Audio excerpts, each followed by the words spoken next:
This week on the Marketplace of Ideas, a conversation with Jeremy Haladyna, Director of the Ensemble for Contemporary Music at the University of California, Santa Barbara, and the composer of the Mayan Cycle.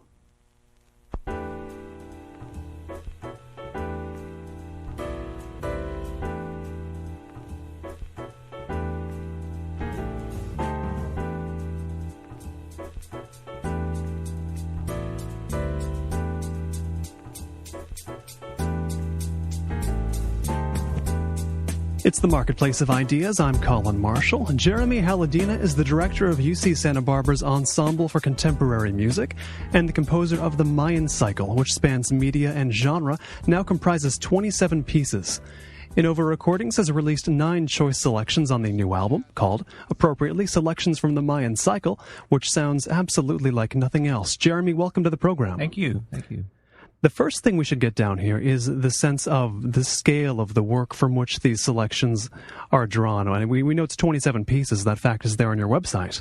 But what sort of how long have you been working on this, and how, if we were to sit and listen to the entire Mayan Cycle, what would that experience be like? And do you recommend doing that, I suppose? Should that be available? Well, it's not available yet. I can always hope, Colin. But there's an update. It's 28 now.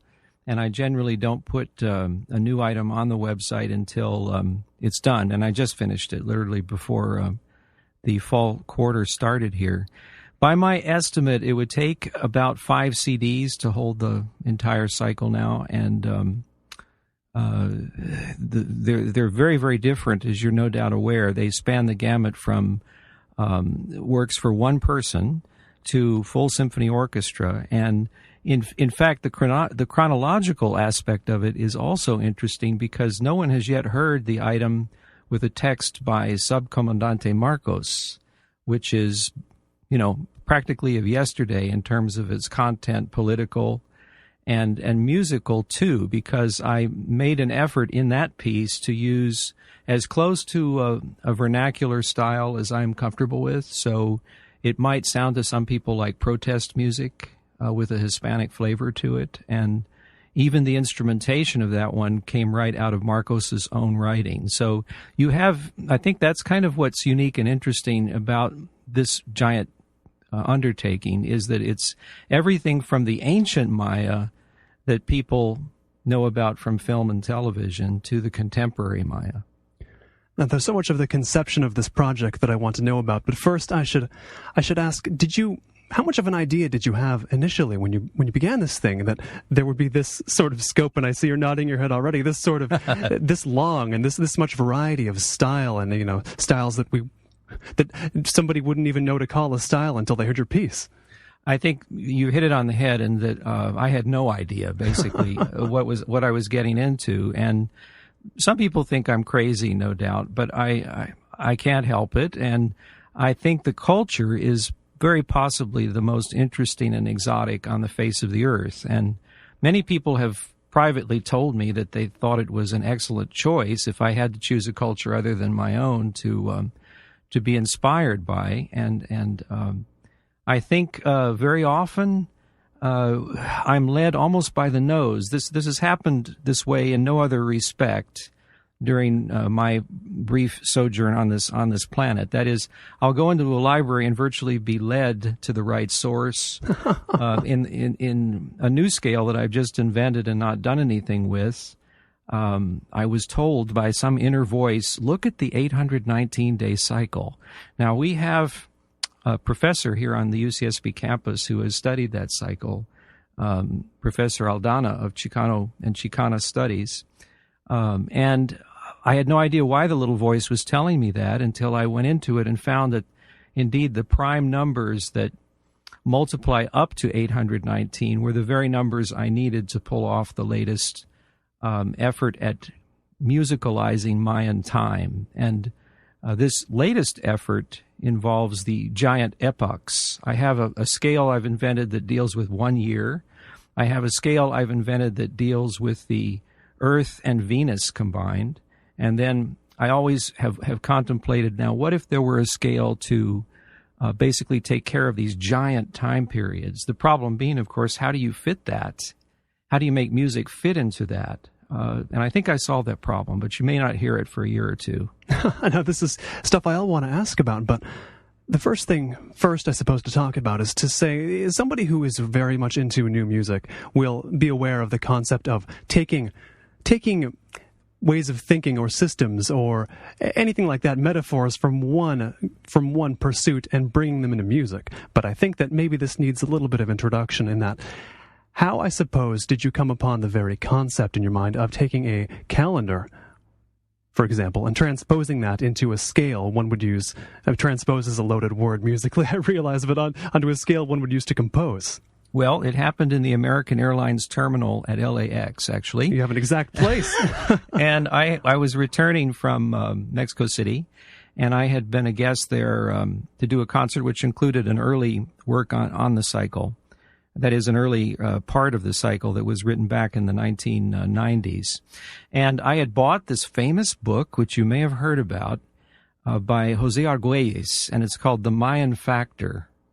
You know this book? I've heard that name, but I can't say I know anything else. Well, he's a genius, but almost in a demented kind of way, because he looks at the Mayan numerology more thoroughly than anyone, and I think that some of what he comes up with is really, really far out. But some other things that he posits are very exciting, and he has a chapter where he deals with the Mayan calendar numbers vis-a-vis light harmonics. Now, I'm not a physicist, and I didn't really know that light has harmonics, and apparently there are 13 of them, which fits the Mayan system beautifully.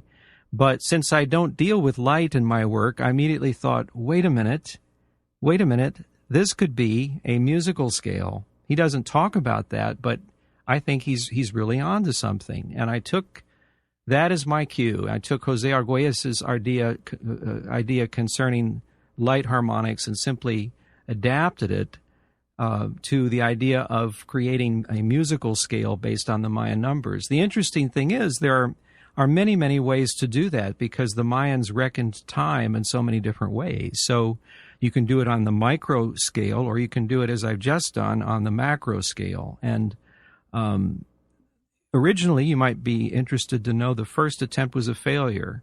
I tuned up the scale, and it didn't seem quite what I was after until I doubled all of the numbers and made what had been compressed into a single musical octave a 2-octave scale, and then it just came to life instantly, and it was what I was after. How all these things happen, I wish I could tell you. Over 23 years now, it's been a constant journey of discovery, including many, many trips to the Mayan lands, and I think it would be impossible for me to account for everything that's happened. It's just been the most exciting journey of discovery that I've made in my life, really. Now, this may seem like too simple a question to ask in the world of new music, but how does one go about making a scale? For those who've never done it at home.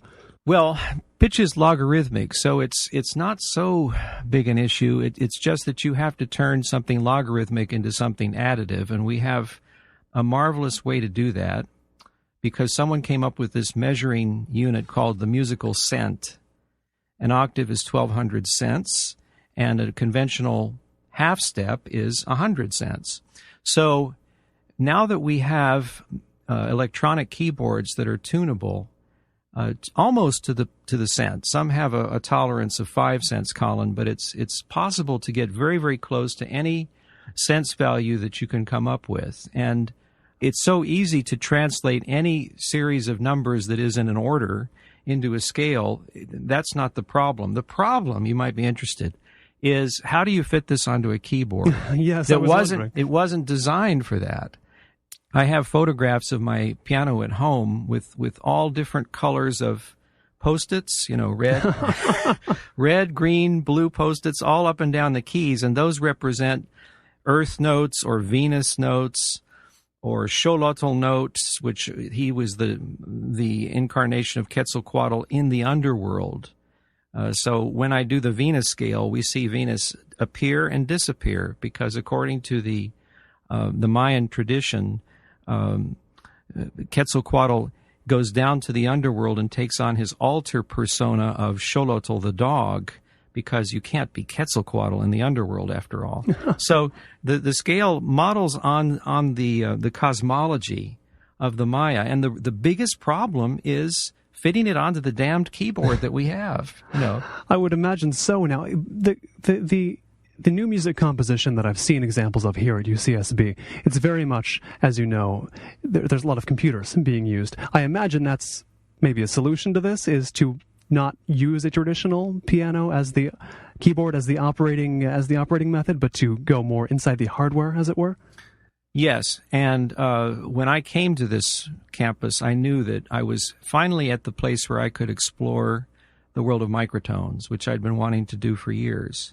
And before I discovered the Mayan Factor by Jose Argüelles, I had already done pieces in the Turkish system, which involves this kind of detuning. I had tuned up part of a scale in the smallest interval, supposedly that we can hear, the comma. And yes, you can hear it. It's hard to hear, but I made that experiment.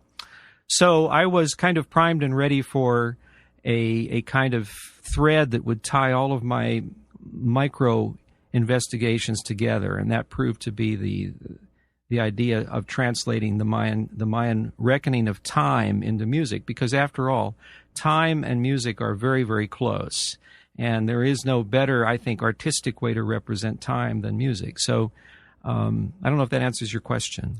It does. Now, with the actual process of this done, if I have this correct, you based one scale on Mayan time, and it did not sound right? Was that not the actual at first. Story? What was... Yeah.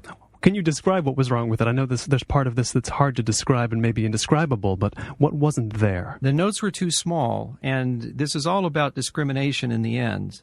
That is, when I make one of these experiments and initially hear it for the first time, it takes me, I think I'm just slow and old, but it takes me about 2 or 3 weeks to get the thing to the point where I can actually hear it off the conceptual paper stage and into something I can play through a speaker.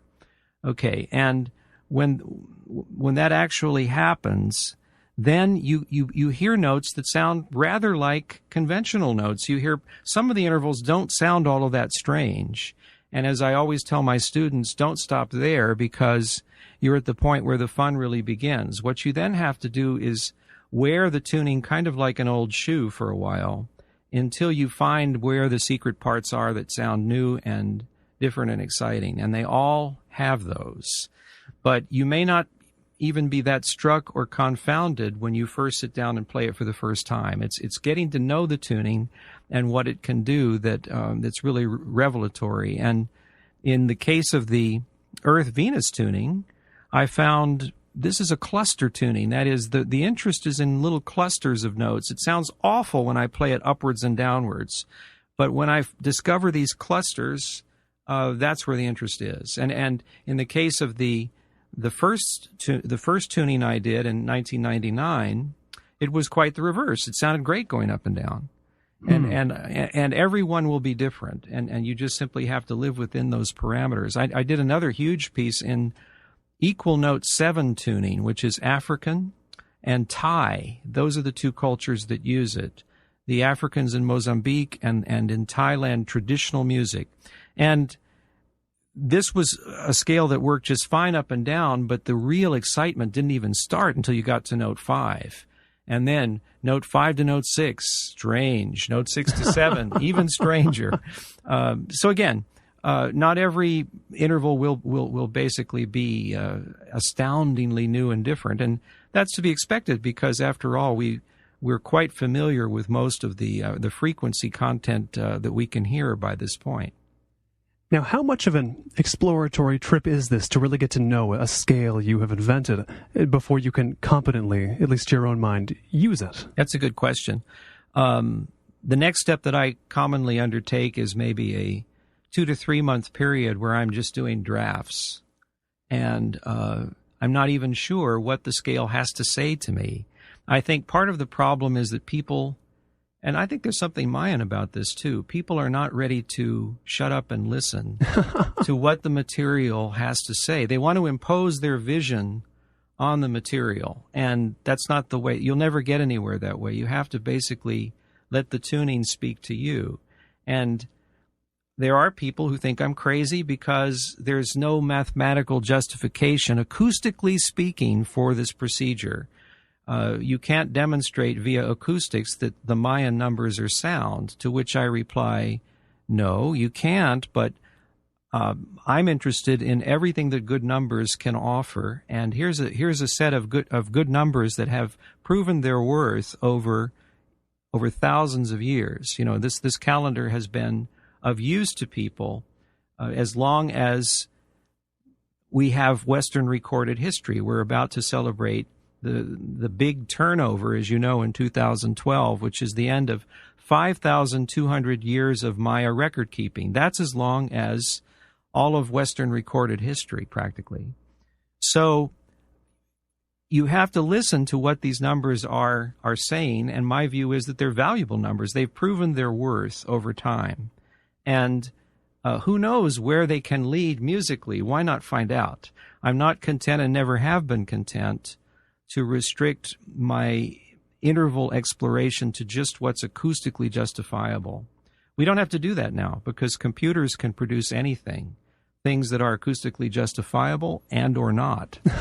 And on the issue of acoustic justifiability, maybe this is an opinion too far out of the new music sphere, but it seems to me that the proof will be in the piece, ultimately, whether it's listenable or not. Is that an unfashionable opinion to be holding? No, I think it's a good one. Sometimes the sounds can get in the way of the piece, in that everything that you eventually construe with numbers has to be translated into some kind of sound, right? And it's just the numbers you've calculated and crunched determine how far those sounds are apart from one another. That's what they determine. But as to the core sound, that's still a gigantic problem before anybody attempting this kind of music. So I have a piece, for example, called The Crystal Skull of Lubantun, which is all done in crystal sound. I recorded crystal goblets with the traditional Ben Franklin method of moving your hand atop the the wet rim of the goblet and so on. I went to Giordano's and bought a glass that is a crystal swizzle stick, a huge swizzle stick, and the only strikes in the piece are glass upon glass. Oh, I see. Wanted to keep it that pure. Well, the glass has a kind of a sound of refraction about it. It's just naturally the way that glass sounds. And to some people, it may be obscured the numbers a little bit. And so maybe the sound is getting in the way of the numbers. It's a difficult question to know if you've succeeded altogether. But to me, it's a big package. You have to have good, attractive sounds, and you have to have good numbers behind those sounds. Well, audience, we will not keep you waiting to hear one of the selections from the Mayan Cycle. First up is actually the opening track to the album. It's from the piece Demon Zero. It's Borgia.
From Jeremy Haladyna's Selections from the Mayan Cycle on Innova Recordings, that was a piece, well, from the piece, Demon Zero, was Borgia, the opening track, the very first selection. Now, the first thing someone's going to notice, I think, the first thing I noticed in the cut was, of course, the scratch turntables. And this sounds like something, and you said earlier, that the label found that interesting. Is that what grabs people in this piece every time? I don't know. I really don't know. To me, what I'm grabbed by is the exotic nature of the notes, the scale. And that scale is the Earth-Venus calendar that I described before. It's my invention, and it basically ties together the cycle of the Earth and the cycle of Venus as observed from the Earth. That's very important. So it's the cycle of Venus appearing and disappearing as the Maya themselves would have seen it thousands of years ago. I don't know about the turntable as the principal attractant. It could be for some, but in the movement you just played, to me the turntable does something kind of akin to Arabic decoration. It's very much receded into the background. True enough, the other tracks are different, but in that track, it's more like it's filling in a kind of an Arabic decorative element behind the scenes. And that's not inapropos, because the Maya are famous in their art for filling all blank space. There's a term that the art historians use for it. It's called horror of the void. I like that. And I love that, because I've always yearned and sought after a music that is rich, maybe too ready to give, maybe oversaturated. I suppose it's a reaction to post-World War II new music, which tends to be quite the reverse. Lean, acerbic, a little bit restrained, very short in terms of clock time. And those of us that grew up with that music as kind of the latest academic product, I think we were ready to do something different. I know I was, coming into undergraduate studies in the late 60s, early 70s. We were ready to do something different. We didn't want our music to be lean and mean anymore, and I think you're seeing the proof of that now. You heard minimalism and thought, I want to do the opposite? No, minimalism is really, when you think about all of the busyness of it, it is fairly a fairly kind of corpulent music. That's a fair point. In the sense of how many notes you have to put down. I know that I talked to John Adams' copyist once, and I said, don't you ever use any of the repetition symbols? Because I had seen a score that he had put into computer engraved notation. And no, he said, I put down every eighth note, And it's kind of like the Maya filling every available square inch of space on one of these stone monuments, And some of my Mayan Cycle elements do definitely owe something to minimalism. And it seems to fit because of that horror of the void factor. Now, in your explorations of Mayan culture and Mayan history and Mayan ruins, I'm imagining, just from what you've been saying, that there's nothing you don't see that's related to Mayan culture that you don't think that could be made into music somehow. Am I wrong? No, you're right. Okay. And I think that's part of the disease. Really. That's why I just finished number 28. I think it's hard to know when to stop, but I think I have a pretty good gift for figuring out what can work musically speaking and what cannot. And not everything related to Mayan culture is translatable into music, but a lot is. And the tragic nature of the Spanish having stamped out all of the indigenous Mayan music just makes one crave for what was really there. A student came to me this past week and said, have you seen the Mayan and Aztec death whistles? And I said, no. Well, they're on YouTube. And so part of his lesson involved, we had to go online and look at these new whistles that people are selling for about $40 that are purportedly modeled on, and I think they probably are, they are modeled on whistles found with mummies and in graves. But they make sounds, as I told the student, very much like the whistles that had been found by archaeologists decades ago. And those sounds are provocative enough to me to where I can state pretty confidently that the music that was stamped out must have been a remarkable music. And, Colin, in some respects, microtonal, because the Maya made out of ceramics, flutes that had many chambers. Tiny balls were inserted into each of these chambers. The chamber was closed, the whistle was fired, and what comes out is a kind of a shrill, multiphonic, or it's a note that's splintered into three tiny little notes just a little bit apart, okay? So it sounds for all the world like electronic music. I'm not kidding. Wow. It's amazing. And you can find those. If anyone out there is interested, there is a Folkways recording, which is nothing more than the museum pieces played from the Aztec, Mayan, and Mixtec regions. And I would encourage anyone to go there, and you'll see that I'm right. They really do sound like electronic music. I've heard of Mayans thought of as prescient, but electronic music. Yeah. That's something. Now this expands this because, of course, originally we talked about what in Mayan culture can be transposed into music, but they were actually making sounds as well. Absolutely, They're using their own sounds. Yes. Although they didn't make metallic sounds, evidently. There was very little metal in the culture, only copper, really, and they had other uses for it. Now, in Demon Zero, what else are we hearing sonically? I know there's field recordings of howler monkeys in there as well, aren't there? What else can we hear in this? Well, I wonder if I should give away what one of the principal sounds is. Well, you might actually think I'm creative if I told you. The howler monkeys were recorded at Palenque, and it wasn't easy because there were some very loud Italian tourists in the vicinity. I was ultra surprised to find the monkeys there because Palenque is next to farmland and a fairly good-sized city, and I wasn't expecting that they would be there. But in fact, the government has set aside, much as we have national parks, this is like a national monument, and they've let the forest proliferate. And that is one of the last places in that part of Mexico that you can hear these monkeys.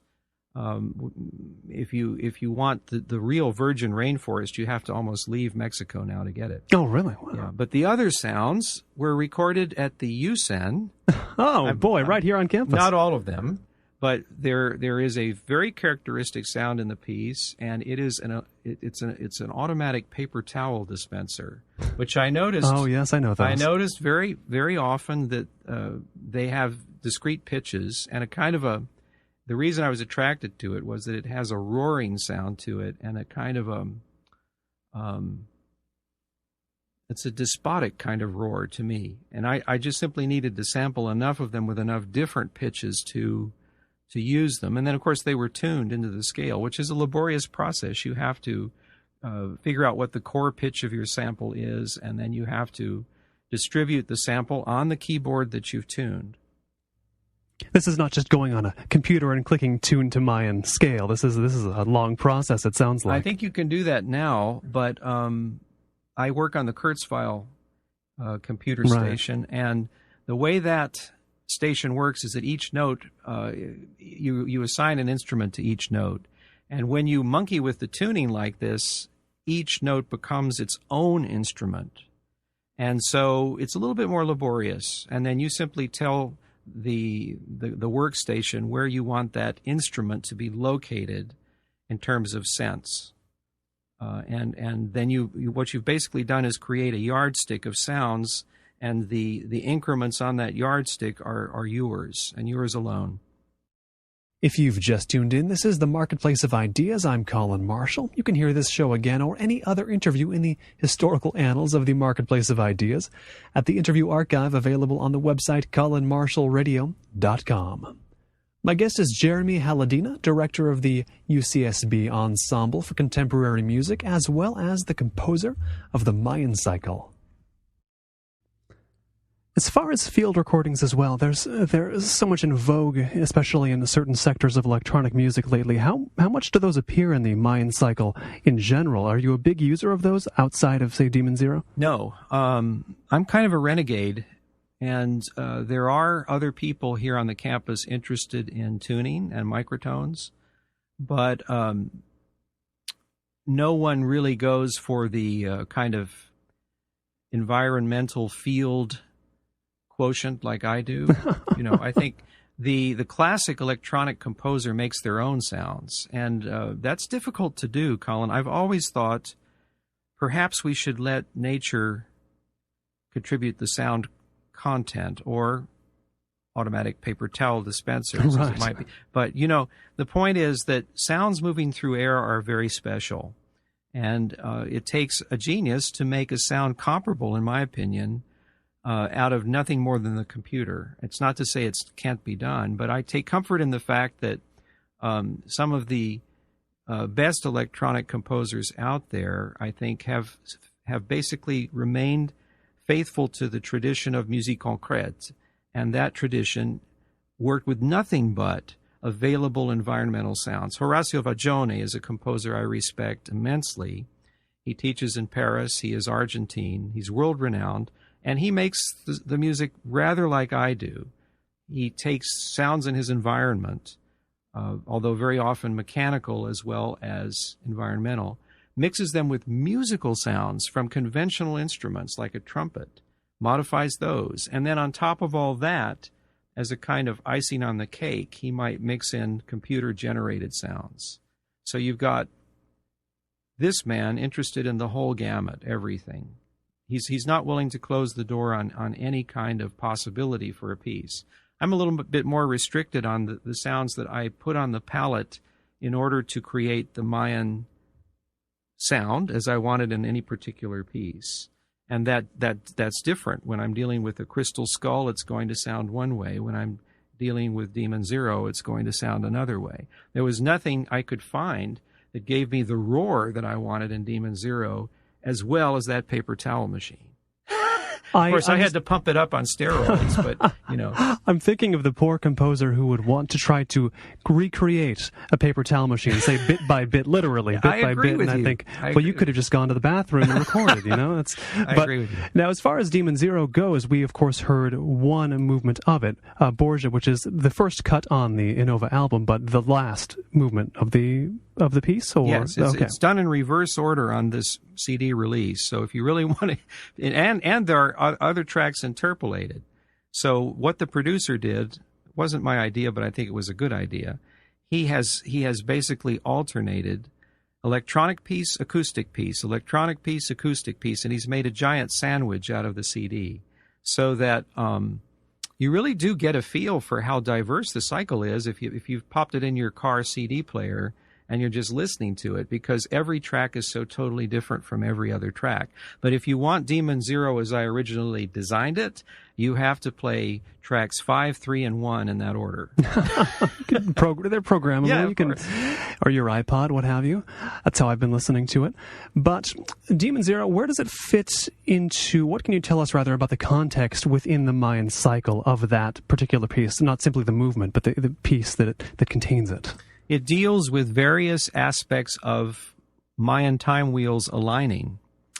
And I don't want to get too technical, but the second movement involves material I took from anthropologist Barbara Tedlock, and she and her husband have spent long periods in residence in highland Guatemala, and they got to know these shaman figures in these regional villages there, and they found out that they have ritual observances on certain nights of each month when they go to the top of certain mountains and they burn incense to the moon or to stars. And they found out that these particular periods did not match up, and the Maya were fully aware of that. And what they did was they created an elegant scheme where these periods of going to the mountaintop, to use our phrase, the periods of going to the mountaintop were basically overlapped in a very elegant fashion.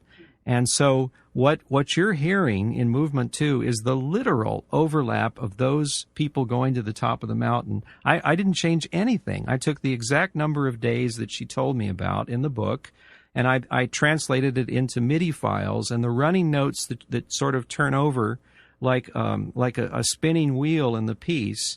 There are 2 wheels that spin, and they tune out of alignment with one another. They turn out of alignment with one another with just enough overlap to create this imbrication that the Maya are fond of. When they can't make things line up exactly, Colin, they make them overlap in this way.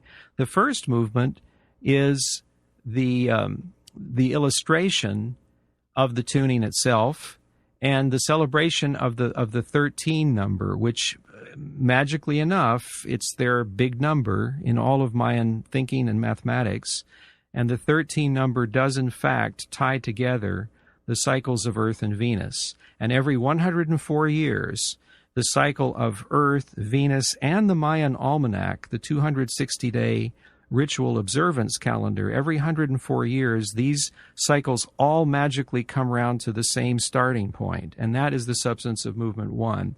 This fact of coming round always back to, after 104 years, it comes back round to the same place.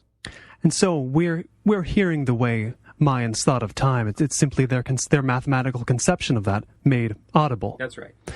And math is always the topic that I hear brought up whenever somebody's talking about Mayans, even not in a musical context. It's always what they knew about math. And I suppose you're the man to ask, what is the story with how mathematically focused these people seem to have been?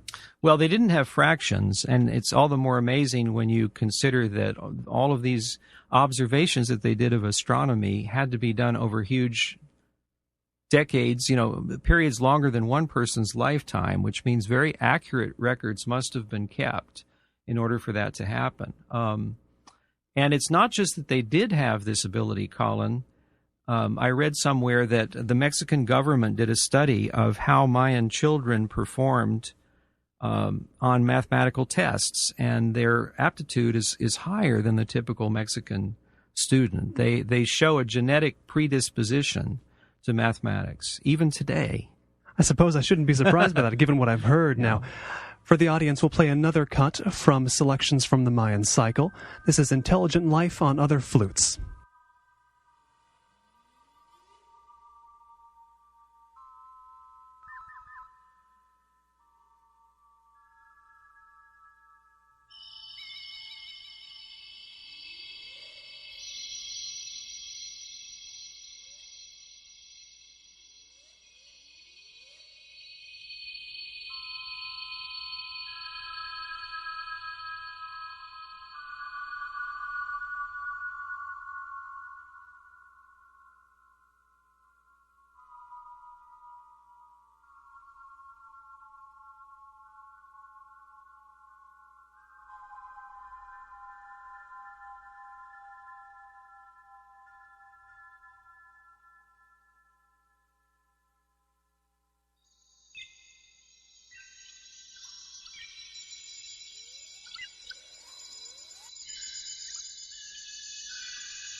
from Jeremy Haladyna's selections from the Mayan Cycle. That was Intelligent Life on Other Flutes, another one of my favorite cuts, although I like them all. But what can you tell us about the context of that one? Because it's going to sound just supremely different from what we first heard, the cut from Demon Zero.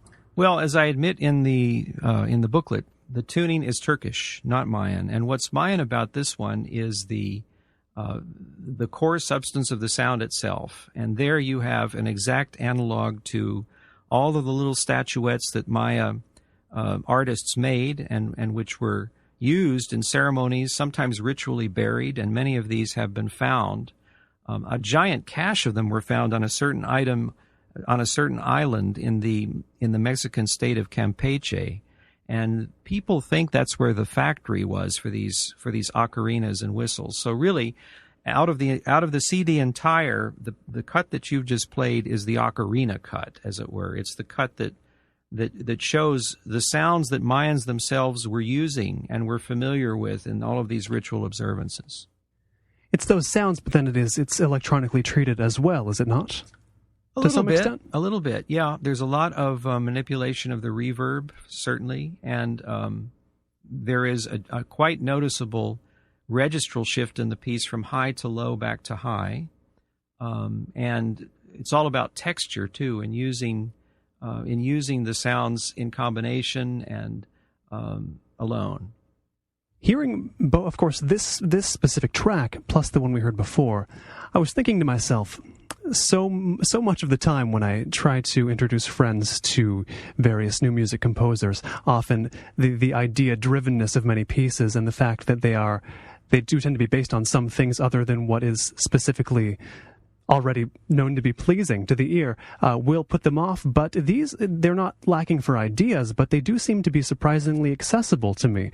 Now, is that an opinion you have about your own music? First of all, do you think it may be more accessible than the new music norm, if there is one, if we can talk about the norm in new music? Well, I'm really happy that you find them that way. I'm not sure everyone would, because you're already a very astute person who writes reviews on the arts. But, gosh, I think many composers have made a huge misjudgment in rejecting the option of program music. And let's face it, all of this is in a sense program music that has something behind it. And when I'm taken to task for that, I smile and I say the same thing. This music wouldn't have existed. It wouldn't have been written if it weren't for the ideas behind it. Because I'm one of those composers that really, truly, really, really, really does work that way. That is, I may not even put pencil to paper until I've found something external to music which excites me to the point that I'll do it. And as an example, there is a piece yet to be written in the cycle about the Mayan divinity inside the marimba. There's a story about that. She's a princess. There's a story, and I want to do a piece about that. But in terms of writing a piece for marimba, per se, with no such story, I don't care. Right. I'm only interested when it's the combination of that story with the marimba. And you can bet your bottom dollar that when I do write it, the piece will reflect the story in some way. I'll do everything I can to put the story into the piece. And now people say, oh, that's fraudulent, because if people don't know the story, they have absolutely no idea what it is. It's just sounds, after all. It's just frequencies, after all, to which I say, yes, but when you've heard it and then the story is put in front of you, if you take the time to merge the two, very often you do see exactly what I had in mind. And I think when I'm gone, if anyone bothers to look at this cycle, they will find that I did my homework. I think half my library now at home is Mayan books. I'm always checking things out here at the library and getting things interlibrary loan that are highly obscure. Now, I've covered the basic stuff. At this point, you must be many degrees into this. I'm to the very point where into it. If you hear of a new thing you haven't read, that's a red letter day, or a rare day anyway, certainly. Well, I have been given the same book more than once as a gift. I can imagine, yes, holidays at your home. There's plenty of Mayan duplicates. Students have given me books I've had already, and I say, I have that one already, but I'll give it to you and commend pages so-and-so through so-and-so. I think program music to me is by no means a dead art. It's not in fashion right now, and I'm hoping that while the sounds may be alluring, that the programs too will be alluring. And this is not just story time. It's highly significant ideas that this culture has to transmit to us, including provocative ideas about the cyclical nature of time itself, ideas which are being borne out by the scientific community even as we speak, And I think we should listen to the culture, and I think we are starting to. And I think this 2012 anniversary, if you want to call it that, is finally drawing attention to the importance of indigenous people and how they think. And my real mission, I guess it's the point in the interview where my real mission comes out. Yes. As much as a composer, it's also to voice my belief in cultural preservation and the importance of world cultures. And this is the one that rang my chimes. What more can I say? And it was inevitable that I was going to write the musical reactions. So they are honest reactions, and you can basically take them as you will. But there is real significant material behind the frequencies. It's not just frequencies. And how far back can you trace your appreciation of Mayan culture? I mean, people often don't have an exact answer as to when interests like these that become all-consuming develop, but where do you trace it back to? I do, actually, and I think that's a great question. We had in our house, like I'm sure many out there listening, the monthly arrival of National Geographic magazine. Oh, yes. And about age 13, I would say, I became very interested in the stories that the Mayan side of National Geographic were covering. There were a father and son team, Gilbert and David Stewart. I don't know if those names mean anything, but Gilbert was the photographer who was assigned to do these stories on the Maya. His son David followed him into the field and became one of the most significant epigraphers, one of the most significant people to unlock Mayan writing. So it wasn't just that I was interested in the magazine at that time. The people who were working at the magazine were making real contributions to figuring out the Maya. And I think another reason why I'm not going to stop, Colin, is that this culture, of all of the ancient cultures, has by no means been done completely. They're finding new stuff every day. They're finding giant cities every year. Wow. Well, cities every year. I don't know about giant. Still impressive. Yeah, and we're just scratching the surface. The only thing keeping us from a greater appreciation of this civilization vis-a-vis, say, Egyptian or Sumerian, it's money. It's money to dig this stuff out of the jungle and then to keep it from reverting back into the jungle. Oh, yes. It's only the money that's keeping. And I think the more that the world values the cultural statement of the Maya, the more money will be directed towards it. I'm convinced of that.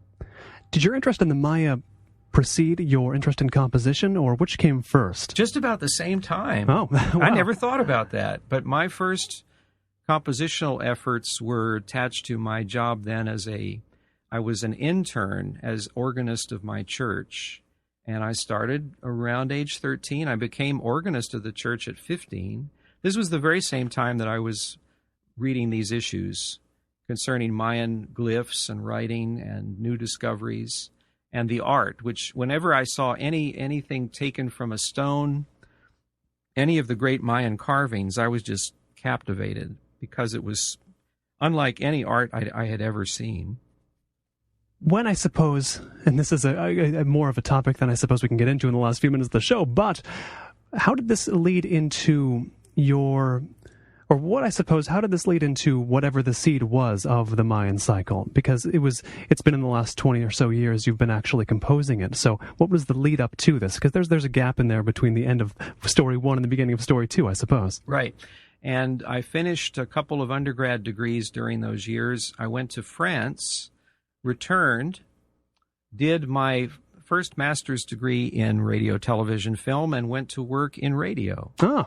And my first jobs were management jobs in radio, program director style jobs. And there was a cellist who commissioned a piece from me at Oklahoma State. He was on the faculty. And I was hell-bent to go down to this area just because I wanted to. And I did not have command of Spanish anywhere near the level that I currently have.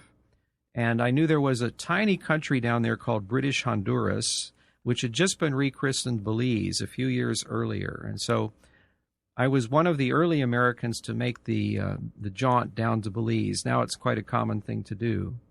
And it was also my first introduction to the third world. I mean, here you land at the airport, which is about the size of the Santa Barbara airport, and yet it's the national airport. Oh, my. There's one paved highway in the entire country. That paved highway runs west-east, and it was paved, according to the locals at that time, they told me it was paved in anticipation of a visit from the Queen, because Belize had not yet formally lost its contingent of British soldiers at that point. And it was a little bit like being on Masterpiece Theater, because you kept seeing these jeeps roll in with British soldiers at your jungle lodge. So it was the trip to Belize that was the starting point, the catalyst for it all. I returned to Oklahoma, and I thought, well, I need to write the piece that the cellist wants. Now, what am I going to write it about? And I wrote it about a jade head of one of the principal bird deities of Mayan culture that is today locked in the vault of the Royal Bank of Scotland in Belize. Maybe by now, in 2009, maybe it's made its way out of that vault and into a new museum that they have.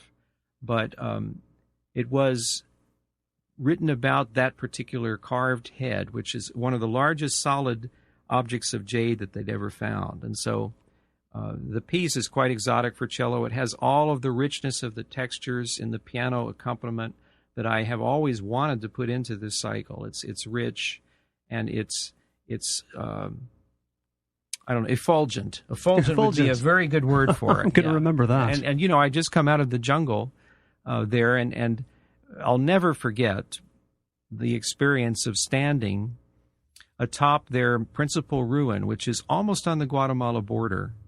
It's called Chunantunich, Face of Woman. And when you stand at the west edge of that ruin, you are looking out on the Petén jungle. And even today, in spite of all of the infringements on the jungle and all of the slash and burn things, the horrors that you've no doubt heard about, even today, the experience of standing there, it is a carpet of green that goes on to infinity. I've never seen anything like it. It's hard to envision, let alone And this is the Mayan world. And there I was on my first of 8 trips, and I was captivated, and I knew that from that I had to come back, and I had to look into this. I simply had to look into it, and that's how it started. The name of the album, once again, is Selections from the Mayan Cycle. Jeremy Haladyna, thank you so much for taking the time to come on the program. My pleasure. Thanks for your great questions, too. For more information on Jeremy Haladyna and the Mayan Cycle, visit MayanCycle.com. This has been the Marketplace of Ideas. I've been Colin Marshall. Our theme music, as always, is produced by Ben Althouse. His website is benalthouse.com. And you can find our complete Marketplace of Ideas interview archive at colinmarshallradio.com. Lots of other fun stuff there as well. Any feedback, positive, negative, anywhere in between, send that along, please, to Colin@colinmarshallradio.com. Thank you for tuning in, and we will catch you next time.